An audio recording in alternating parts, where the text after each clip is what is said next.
What I'd like to talk about today is Social King, which is a new Shopify app. What it does is it allows Shopify powered stores to build a social network on their own domain, meaning you have probably, as an e-commerce brand, a bunch of engagement on your social channels. But the question is, how deep are those relationships? That's the first question. Question number two is, are those relationships actually turning into sales? Now, from my experience with digital marketing, I've been managing very large marketing budgets, both on AdWords, both on Facebook, and so on. And something that I noticed is that the traffic that comes from Facebook is usually very, very ADD, right? Now, everybody knows, fine, everybody's on ADD these days, but specifically the traffic that's coming from Facebook, for some reason, is just really, really hard to convert. And that was something that we noticed ourselves, and that we wanted to try to not focus just on the amount of clicks at the top of the funnel, but also try to turn that traffic, turn all that funnel, all those people coming in, into deeper relationships, and that usually leads to better sales and repeating customers. And if they have brand awareness and brand loyalty, and we do that through a social media platform. Here, I'll open it up also, so that the users can see, and you can feel free to check it out also on right, and so on the App Store. And all right, let's say we go into the community. We built a news feed over here, and in the news feed, it's kind of like the Facebook MVP, if you recall, right? Okay, You recall that. I don't think I'm Yeah, able to see carry anything, on. but that's okay. You can't Oh, see it so you right can, now. it's okay. So Yeah, here, I let me can. share my screen anyways. Host disabled, participant screen sharing. All right, no worries. Okay. All right. Uh, Feel free to let me know Yeah, if you can you try enable the now? screen sharing. Okay. Yes, I see it. Wow, that's a lot of options of stuff to share. Okay. Fine. All right, you see it over here? Yeah, nice. All right, great. Yeah, so we built kind of like the classic news feed, right? Which is all the different users. It's kind of like a glorified guest blogging platform, which is not supported organically by Shopify, but we did want to leverage every single other benefit that Shopify brings, which is number one, the user management platform, right? So if I'm not logged in and I try to react to content or create content, if I am logged in, I'll be able to do it. But if I'm not logged in, then it's going to take me straight into the login page. So what that means is that if they actually want to participate in the discussion, they need to create a login via your Shopify site. And that means you go back into your admin section, and you'll be able to have all of Shopify's ecosystem of apps that, for example, email marketing apps or whatever you can do with emails.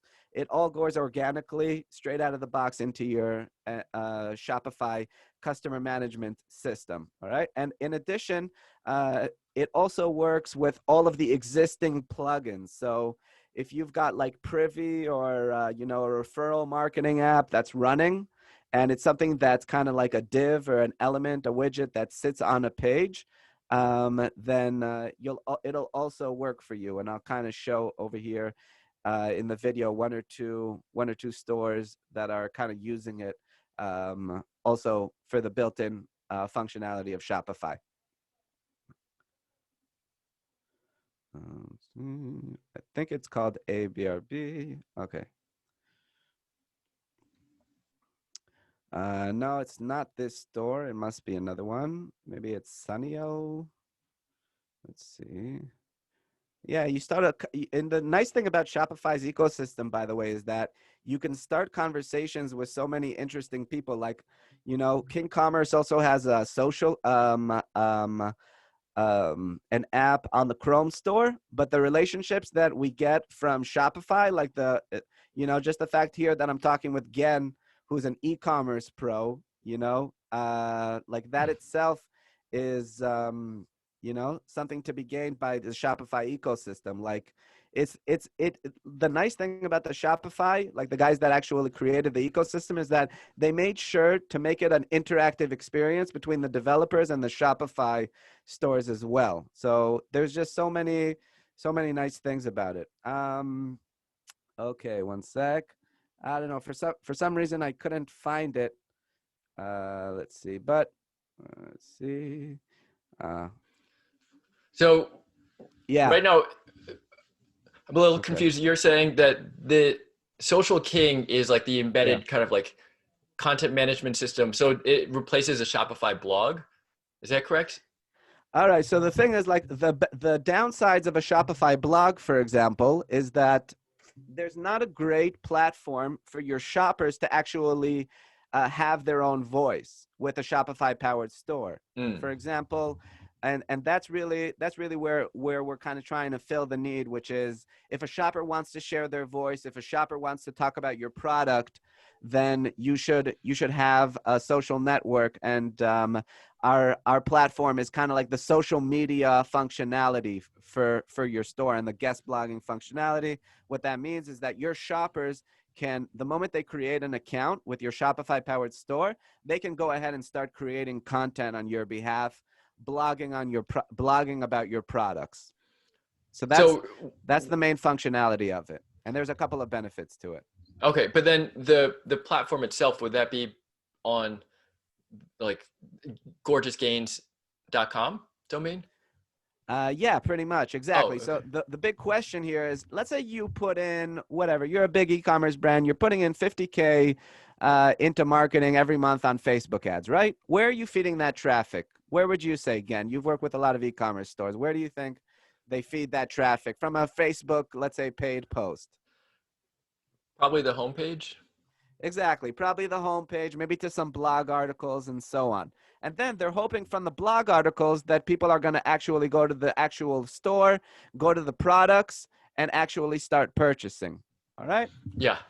Now let's try to flip that for a moment. Let's say you sell a camcorder. You sold the camcorder. You sent your customer an email. Hey, this is blank from e-commerce brand. Just wanted to let you know that we're really happy you bought that camcorder. If you want to share, maybe the moment that it arrives, it's an automatic mailer that says, if you want to share a piece, maybe just like a live broadcast of that camcorder, or you want to share your experience with that camcorder, we'd love for you to go onto our site and guest blog on our domain and share something with the community, share it with your friends. By the way, if you also will be able to make commission off of that, and they'll definitely be able to do it just with any Shopify ecosystem app, right? And so on. So that's kind of where we're going from. We're trying to leverage people's willingness to talk about products, because we already know that people want to share their experiences. They want to share their experiences, their personal experiences, and their personal experiences on Facebook, their professional experiences on LinkedIn. Question is, why shouldn't they want to share also their shopping experiences? Doesn't it ever happen to you a million? And we do know that human nature is that people do want to talk about stuff they purchased. Maybe they're a little shy every once in a while, but that's kind of the thesis that we're writing on Right. right now, which is people will want to talk about stuff they purchased. They were passionate enough to buy the product, so maybe they also want to talk about it. Right. Interesting. Do you think that well, also moderation and quantity over quality? Like if you have a lot of posts, how does that like uh, work in terms of like SEO or even just kind of like the quality of content on the blog, where it might be like one post is say 3 sentences and another post is 3 sentences, but very similar sentiment.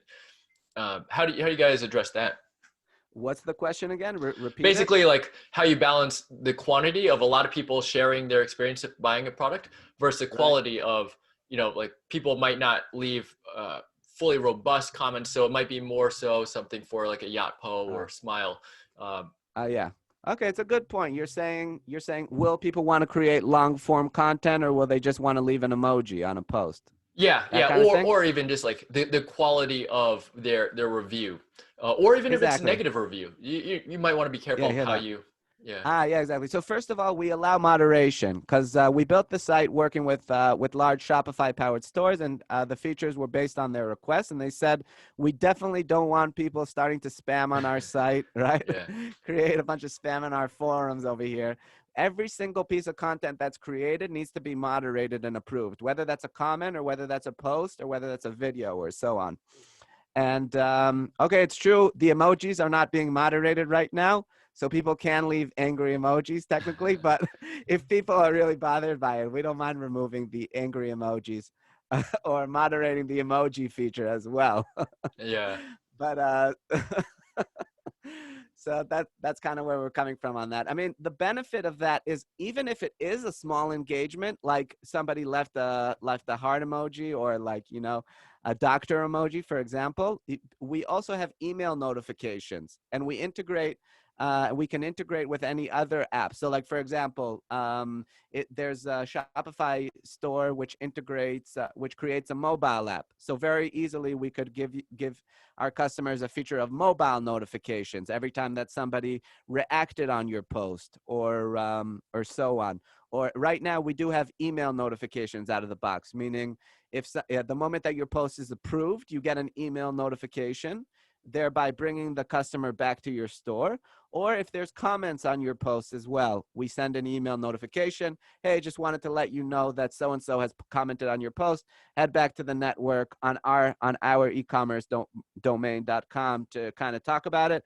And then we also, you know, while they're there, they can either be targeted with any of Shopify's other apps, or there's also promoted products. So the moderator can also choose which products go with every piece of user-generated content. Interesting. That's great. And Yeah. then how are you ensuring that the SEO element of it Uh, is there and kind of like along the lines, maybe targeting the right keywords that a merchant is focusing on? exactly. Okay, so here, I'll show you over here on my screen. And I don't believe any of the other forum apps have this, by the way, from what I noticed. Maybe one of them or so does, but we have something called a sitemap. So that means that there's three types of pages that the community creates. By the way, this is also like one of the huge features of the app. One of the huge benefits in terms of decision makers that are thinking about their end game, and they're not just thinking about how many likes they're getting on Facebook and Instagram.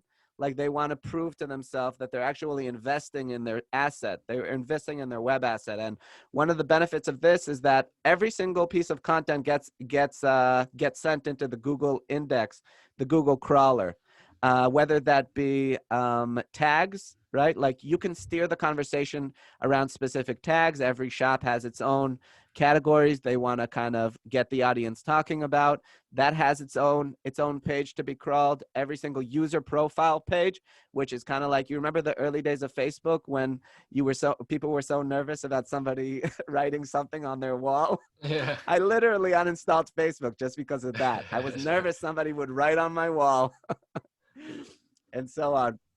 But all that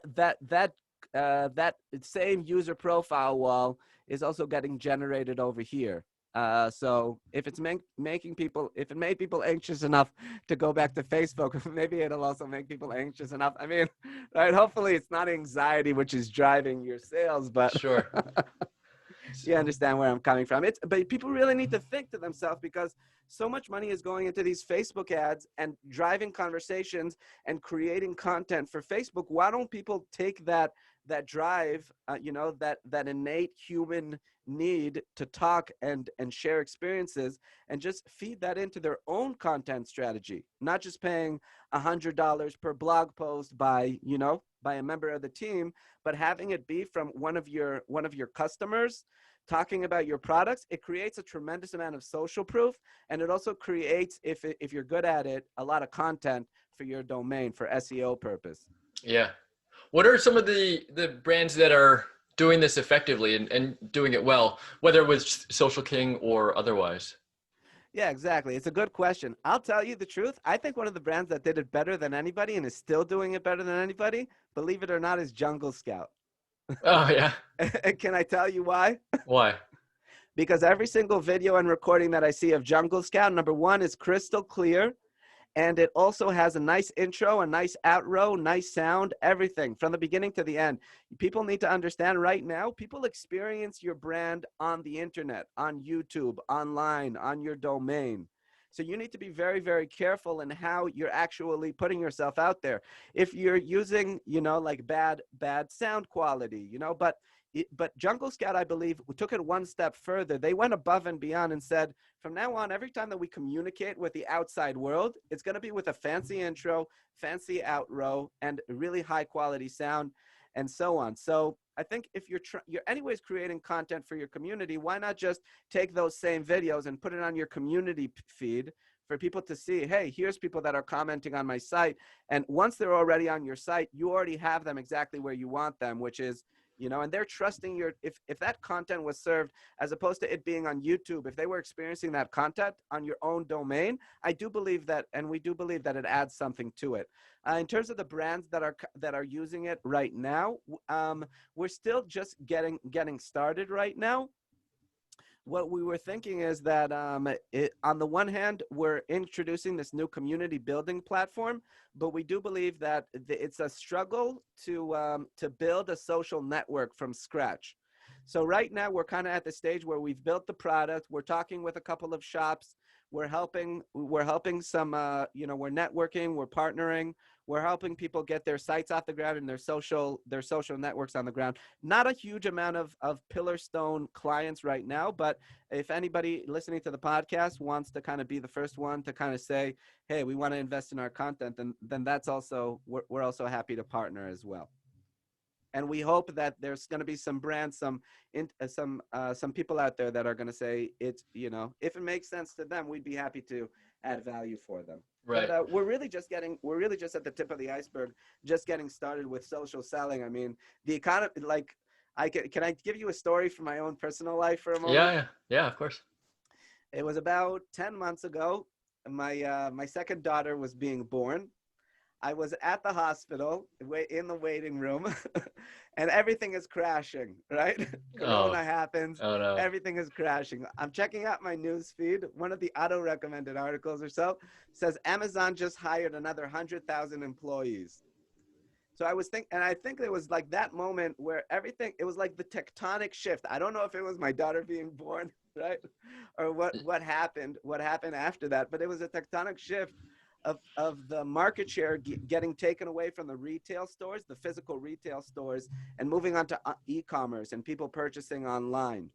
So that was what that moment meant to me. And that's kind of why, it's still a fresh market. It's like, it always reminds me of, what's the name of the California Gold Rush?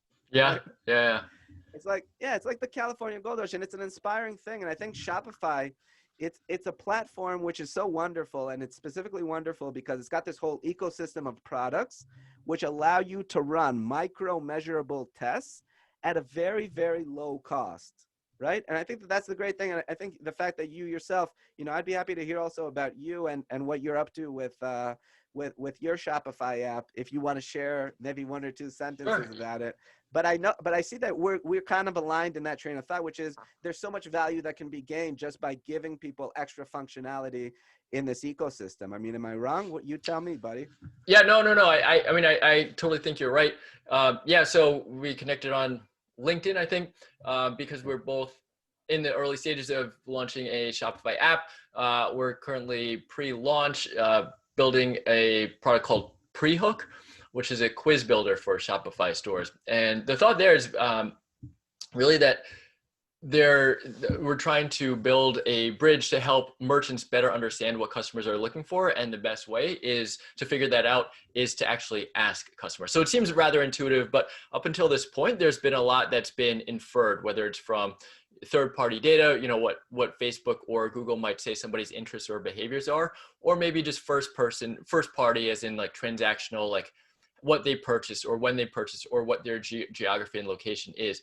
But we feel like if we're able to ask the questions, understand what the interests, preferences, and goals of the shopper are, then we'd be better able to help guide the shopper to the right product and also so recommend the right product, capture more leads, and not only capture more leads, but capture leads with more color and detail that will allow for a more relevant and improved customer journey marketing afterwards. So our first integration is with Klaviyo, just because so much of merchants from our conversations and what we experience relies on email.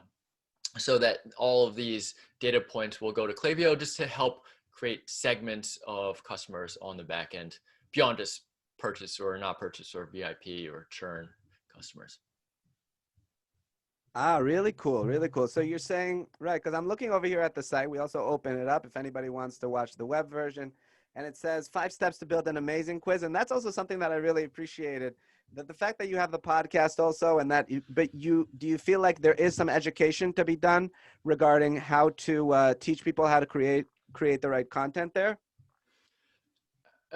Content of a quiz? Yes, I do. And I think that like the important thing is like the quiz is just like one mechanism, but I think the main point and where I see a lot of e-commerce going is in terms of personalization and creating a more relevant experience for the shopper. And the data shows there's been numerous studies that people are willing to share the data to personalize their experience, and they want that experience, but a lot of marketers are just falling short in terms of delivering on that. And so personalization is really only as good as the data that you're feeding it, which is to say that if you're able to ask more data, you know, right now there are a lot of email captures, but with that, you're just really getting the email. But we think that with asking a quiz, figuring out what those main questions are, where you're actually able to have a different customer journey, whether it's, you know, say you're selling your Nike, you know, as an example, and is it shoes, is it shirts, is it hats, is it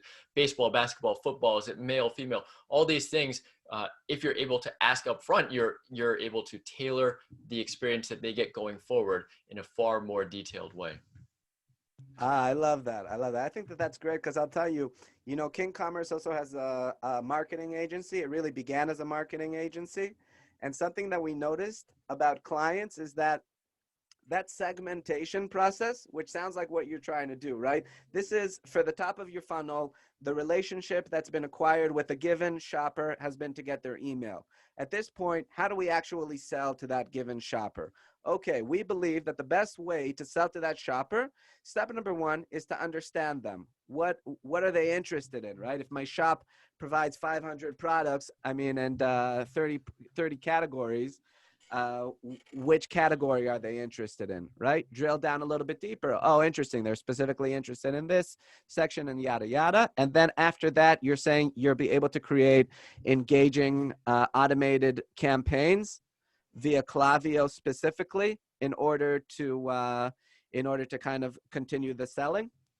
Yeah. So, I mean, that's just why Klaviyo is our first integration that we're working on, because everything really relies on the email. And then from there, you know, you go to your Facebook or your Google ads or your SMS marketing. But it's the most important thing is like how you're creating the segments or the customer personas profiles from the data that you're gathering through the quiz. So yeah, our most important goal is just to help merchants have a direct channel to get feedback in a very simple way. Okay, fantastic. Sounds good. And so how's it going? When are you guys going to launch it? Well, we're hopefully going to launch in January of 2020. You know, you've been through the process of launching a Shopify app, and there are some technicalities and challenges, you know, even just to get approved and published on the App Store. So right now we're working on some final details, and then going to hopefully like submit it for a publication. So we're right behind you in terms of timeline and launch, and so January. That's cool. You know, there's a famous line from the Lean Startup Methodology by Eric Rice. Yeah, what is that? If you should launch at the if you're not embarrassed of your MVP, you've launched too late. Yeah. Now, I mean, well, right now we're working on the billing, so you also want to get paid, right? It's a good point. They told me the same thing. Your people will be able to use your app without the billing. Yeah, right.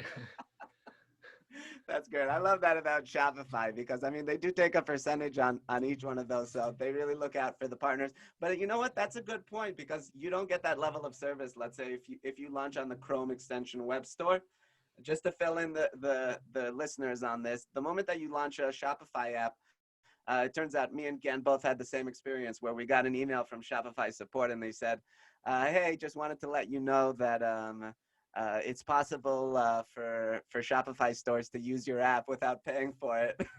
Oh yeah. You haven't looked at this loophole where they can not approve the initial charge and then go into the dashboard and then click the shop name and then they'll get access to the store. Am I correct?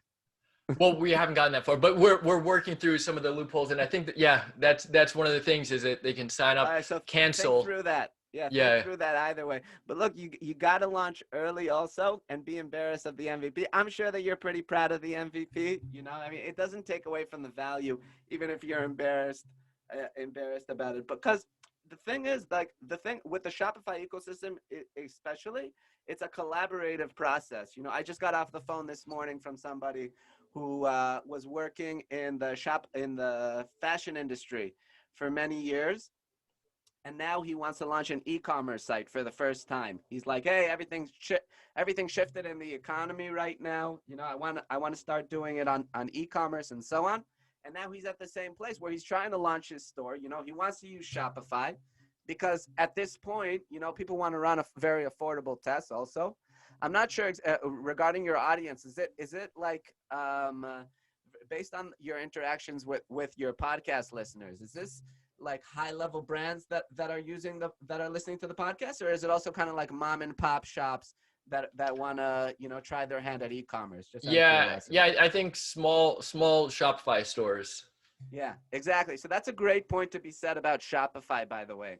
Like bigger platforms, I think maybe Drupal is very popular for the enterprise, or I'm not sure exactly what the market looks like, but I've been looking one at a time. We've had like 70 installations of Social King since launching just about 2 or 3 months ago. I think, yeah, and what we've been seeing is that sometimes it's like some bigger brands and stuff, like with big, very big selections, but a lot of times it's people that are trying out their hand in e-commerce and thinking about, just this e-commerce, it just keeps going up, maybe I should spend some time learning about it. I mean, if you look at the market share, by the way, I just looked at it this morning. I can pull it up for a moment. E-commerce platform market share, Google that. Try Googling that. And then WooCommerce is at 28%. Squarespace online stores is at 20%. And Shopify is at 12%. Okay, so WooCommerce 28, Squarespace 20, Shopify 12. I don't even know if that's so accurate. But the funny thing about that is that let's see. This says WooCommerce 32. This site also says WooCommerce 17%. I mean, I've played around with Squarespace myself. I mean, I think one of the strongest selling points of Squarespace is that it's really easy to design, right? Have you played Mm. with Squarespace a little bit? Not on the back end, but So that's pretty much what I figured from it. So I think it's really easy to design. I don't think that that's like very big brands using it, but okay, it's probably a similar audience to Shopify. But Shopify, I know my friend like has a Shopify store, the one that I co-founded Social King with, and we built the site with him, and it's a very respectable site. It mm, makes a very Shopify is capable of supporting an e-commerce business, which makes a respectable income. I mean, he's already got a couple of employees under him. I remember the days where I was making fun of him. I met up with him like 4 years ago at a coffee shop. He's like, "Bro, I'm just finishing up the HTML and CSS of my site. It's going to be totally different." yeah, yeah, And now who's laughing? I was laughing at him then. It's like, come on, hang out. And now, 4 or 5 years later, he's already got like a couple of employees. oh yeah, yeah, yeah, yeah. That's fantastic. So yeah, we kind of built it together with him. Yeah, it was really fun. So like, yeah, WooCommerce is even harder to set up though, because with WooCommerce, you need to set up your domain, like, and set up a fresh installation of WordPress. So I think Shopify might even be easier to set up a site with. Yeah, those are interesting statistics, and I yeah, mean, we're looking yeah. at Google. I guess like in this age of fake news, who knows what you can trust. But that's very different than what I imagined. But Okay. if we think of like e-commerce as a percentage of retail, what is it now? Probably like 25-30%. Um, and a lot of that pandemic driven, who knows how it'll normalize and drop down. But I'm surprised that from these stats, and you showed a couple of sources, that Shopify is third place behind WooCommerce and Squarespace.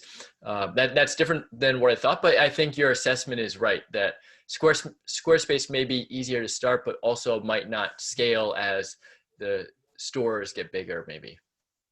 Yeah, pretty much. And I mean, you need to factor in the fact that like this is all a numbers game in terms of the amount of domains that have the site on it. But like if a site like Nike, what does Nike use? Do you know? Probably a custom build. Probably a Pretty sure, yeah. custom build, exactly. So I'm saying, but they might have a very large market share. You know what I mean? Like the amount of like one Nike domain might be billions of products and sales, which would equate something like 10,000, 100,000, a million Shopify powered stores. Mm-hmm. Yeah. 500,000 shop. But I think those numbers are all out there. I don't know. And those numbers are very interesting. What's happening right now. But I think that it's great that you have this podcast also because it's an educational tool, and I'd also be happy to hear from you. Like, how did the podcast begin? I don't know if other people asked you in the past, but I mean, I respect it as a resource just because what are you trying to do with it? Like, educate people that want to get into e-commerce and like invest in the future of this growing market. Correct? Yeah, yeah. The goals were multifold. One, it was a project with my friend Jeremy, who is co-host, and we're doing it together. He's also in e-commerce. He's a product manager at Jungle Scout, and he's working on his own thing, Shopify app. And also just to learn, because I think like while I was certainly doing some um, e-commerce related stuff, at Amazon and with Jungle Scout, there's a little bit of a gap, and it's certainly different when you are optimizing for a shopper who's on Amazon versus just kind of like the holistic challenge of getting people to your site and to purchase on your own standalone store, specifically a Shopify store. So it was kind of like a learning experience, from learning opportunity, and might as well be open about it, share, and learn in public. So yeah, it's been fun. It's been a nice way to connect with people like you, and yeah, it's maybe 6 months in the works, and hopefully we'll continue it for a fair bit more. Amen, amen, and hallelujah. All right, Yeah, all right, sounds good, bud. Fine. So I think we covered a good amount. I saw yeah, on average you go 41 minutes, right? 33. yeah, We're already 10 yeah, minutes above though. yeah. Awesome. Yeah, Alicia, this was super cool. Thanks for joining. Thanks for having me. Yeah, sure. Thanks so much again for Rakoa, for the awesome resources, everything you do for the Shopify ecosystem, for making that educational content where people can just learn about e-commerce. And I myself also appreciate the podcast as well. So it was really a pleasure for me to be on. And I'm very much looking forward to Pre-Hook coming out. And I'm going to tell you once, and I told you once, and I'll tell you again. Remember, get that MVP as out as soon as possible, because it's going to be a collaborative process. If you already love working with people, I'm sure you're going to really enjoy the process, because you're launching it for Shopify. It's an ecosystem where there's already a community, and like just as a given, people are here to help, which is Yeah, the underlying philosophy of the Shopify community. So really appreciate being on, and I'm looking forward to see what happens with Pre-Hook. no doubt. All right, Alicia, thanks so much. Thanks a lot. Have a good one. Yep.